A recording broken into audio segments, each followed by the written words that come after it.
नमस्कार। जय श्री राम, जय श्री हरि।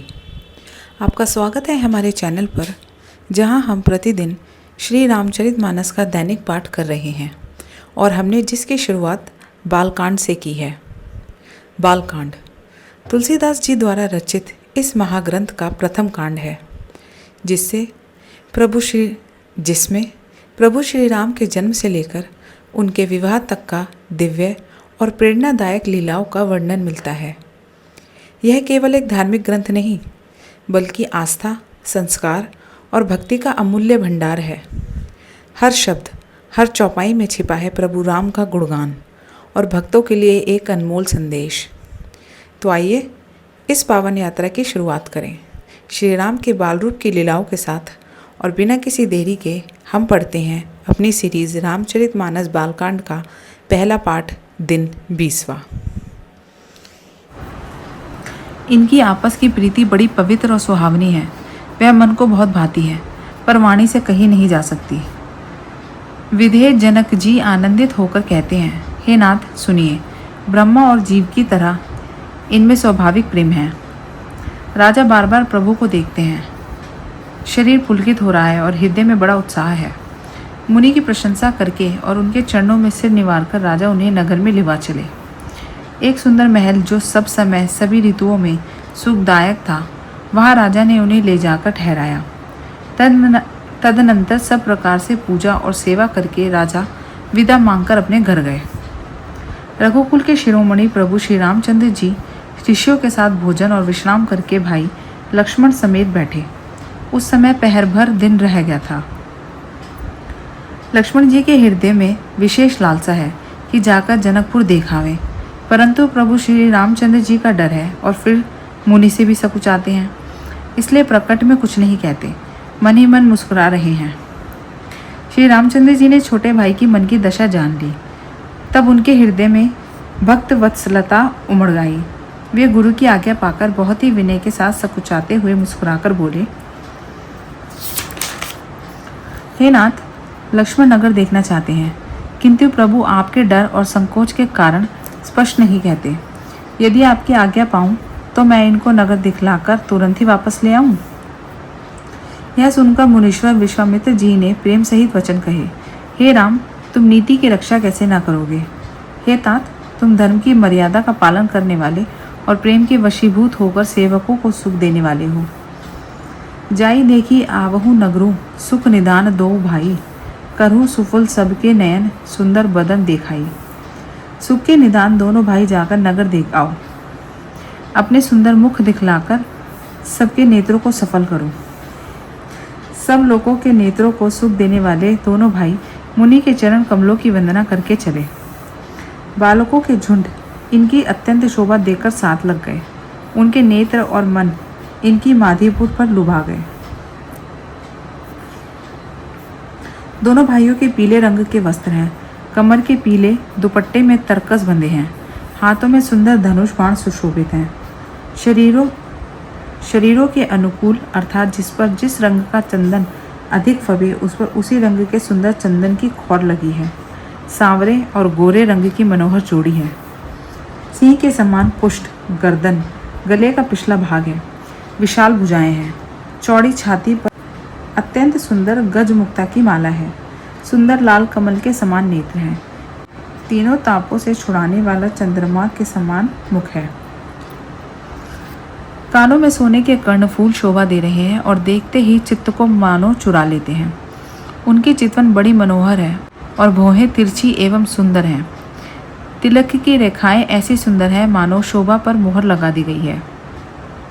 सिर पर सुंदर चौकोनी टोपियां हैं। काले और घुंघराले बाल हैं। दोनों भाई नख से लेकर शिखा तक, एड़ी से चोटी तक सुंदर हैं और सारी शोभा जहाँ जैसी चाहिए वैसी ही है। जब पूर्ववासियों ने यह समाचार पाया कि दोनों राजकुमार नगर देखने के लिए आए हैं, तब वे सब घर बार और सब काम काज छोड़कर ऐसे दौड़े मानो दरिद्री खजाना लूटने दौड़े हों।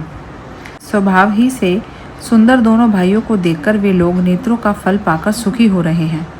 युवती स्त्रियां घर के झरोकों से लगी हुई प्रेम सही श्री रामचंद्र जी के रूप को देख रही हैं।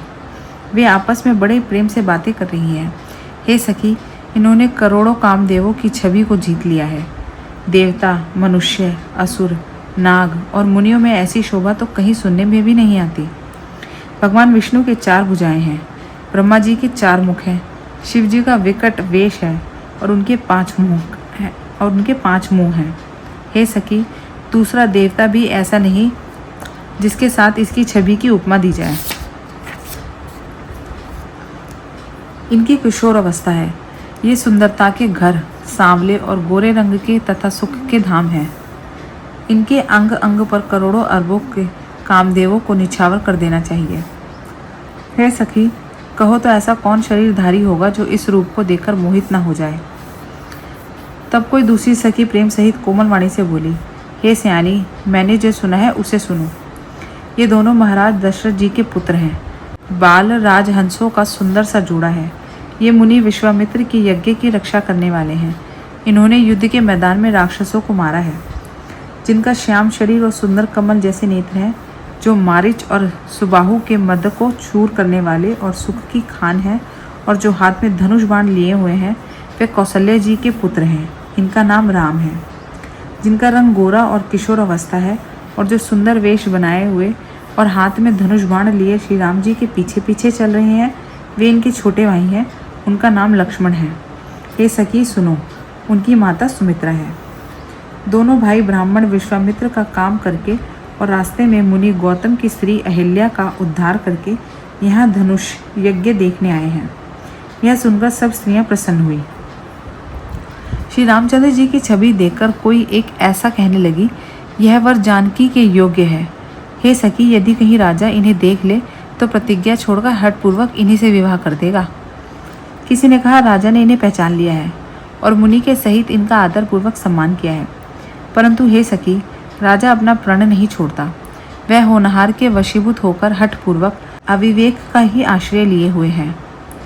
कोई कह दिया, यदि विधाता भले हैं और उन्हें सुना जाता है कि वे सबको उचित फल देते हैं, तो जानकी जी को यही वर मिलेगा। हे सखी, इसमें संदेह नहीं है। जो दैव योग से ऐसा संयोग बन जाए तो हम सब लोग कृतार्थ हो जाएं। हे सखी, मेरे तो इसी से इतना अधिक आतुरता हो रही है कि इस नाते कभी ये यहाँ आवेंगे। नाही ता हम कहूँ सुनहूँ, सखी इन्हा कर दर्शनु दूरी। यह संघटू तब होई जब पुण्य पुराकृत भूरी। नहीं तो विवाह न हुआ तो हे सखी सुनो, हमको इनके दर्शन दुर्लभ हैं। यह संयोग तभी हो सकता है जब हमारे पूर्व जन्मों के बहुत पुण्य हों। दूसरी ने कहा, हे सखी, तुमने बहुत अच्छा कहा। इस विवाह से सभी का परम हित है। किसी ने कहा, शंकर जी का धनुष कठोर है और ये सांवले राजकुमार कोमल शरीर के बालक हैं। हे सयानी, सब असमंजस ही है। यह सुनकर दूसरी सखी कोमल वाणी से कहने लगी, हे सखी, इनके संबंध में कोई ऐसा कहता है कि ये देखने में तो छोटे हैं, पर इनका प्रभाव बहुत बड़ा है। जिनके चरण कमलों की धूलि का स्पर्श पाकर अहिल्या तर गई, जिसने बड़ा भारी पाप किया था, वे क्या शिव जी का धनुष बिना तोड़े रहेंगे? इस विश्वास को भूलकर भी नहीं छोड़ना चाहिए। जिस ब्रह्मा ने सीता को संवार कर रचा है, उसी ने विचार कर सांवला वर भी रचा है। उसके ये वचन सुनकर सब हर्षित हुई और कोमल वाणी से कहने लगी, ऐसा ही हो। सुंदर मुख और सुंदर नेत्रों वाली स्त्रियां समूह की समूह हृदय में हर्षित होकर फूल बरसा रही हैं। जहाँ तहाँ दोनों भाई जाते हैं, वहाँ परम आनंद छा जाता है। दोनों भाई नगर के पूरब ओर गए, जहाँ धनुष यज्ञ के लिए भूमि बनाई गई थी। बहुत लंबा चौड़ा सुंदर ढाला हुआ पक्का आंगन था, जिस पर सुंदर और निर्मल वेदी सजाई गई थी। चारों ओर सोने के बड़े बड़े मंच बने थे, जिन पर राजा लोग बैठेंगे। उनके पीछे समीप ही चारों ओर दूसरे मचानों का मंडलाकार घेरा सुशोभित था। वहाँ कुछ ऊंचा था और फिर वह सब प्रकार से सुंदर था। जहाँ जाकर नगर के लोग बैठेंगे, उन्हीं के पास विशाल एवं सुंदर सफ़ेद मकान अनेक रंगों के बनाए गए थे, जहाँ अपने अपने कुल के अनुसार सब स्त्रियाँ यथा योग्य जिसको जहाँ बैठना उचित है बैठकर देखेंगी। नगर के बालक कोमल वचन कह कहकर आदरपूर्वक प्रभु श्री रामचंद्र जी को रचना दिखला रहे हैं। सब बालक इसी बहाने प्रेम के वश होकर श्री राम जी के मनोहर अंगों को छूकर शरीर से पुलकित हो रहे हैं और दोनों भाइयों को देख देख कर उनके हृदय में अत्यंत हर्ष हो रहा है। श्री रामचंद्र जी ने सब बालकों को प्रेम के वश जानकर स्थानों की प्रेम पूर्वक प्रशंसा की। इससे बालकों का उत्साह, आनंद और प्रेम और भी बढ़ गया, जिससे वे सब अपनी अपनी रुचि के अनुसार उन्हें बुला लेते हैं और दोनों भाई प्रेम सहित उनके पास चले जाते हैं। कोमल, मधुर और मनोहर वचन कहकर श्री राम जी अपने छोटे भाई लक्ष्मण को रचना दिखलाते हैं, जिनकी आज्ञा पाकर माया लव निमेष पलक गिरने के चौथाई समय में ब्राह्मणों को समूह रच डालती है। वहीं दीनों पर दया करने वाले श्री राम जी भक्ति के कारण धनुष यज्ञशाला को चकित होकर देख रहे हैं। इस प्रकार सब कौतुक देखकर वे गुरु के पास चले। देर हुई जानकर उनमें बड़ा डर है। जिनके भय से डर को भी डर लगता है, वही प्रभु भजन का प्रभाव, जिसके कारण ऐसे महान प्रभु भी भय का नाट्य करते हैं, दिखला रहे हैं। उन्होंने कोमल, मधुर और सुंदर बातें कहकर बालकों को जबरदस्ती विदा किया। फिर भय, प्रेम, विनय और बड़े संकोच के साथ दोनों भाई गुरु के चरण कमलों में सिर निवार कर आगे पाकर बैठे। रात्रि का प्रवेश होते ही मुनि ने आज्ञा दी। तब सबने संध्या वंदन किया। फिर प्राचीन कथाएं और इतिहास कहते कहते सुंदर रात्रि दोपहर बीत गई। तब शेष मुनि ने जाकर शयन किया। दोनों भाई उनके चरण दबाने लगे, जिसके चरण कमलों के लिए वैराग्यवन पुरुष भी भांति भांति के जप और योग करते हैं। वे ही दोनों भाई मानव प्रेम से जीते हुए प्रेम पूर्वक गुरु जी के चरण कमलों को दबा रहे हैं।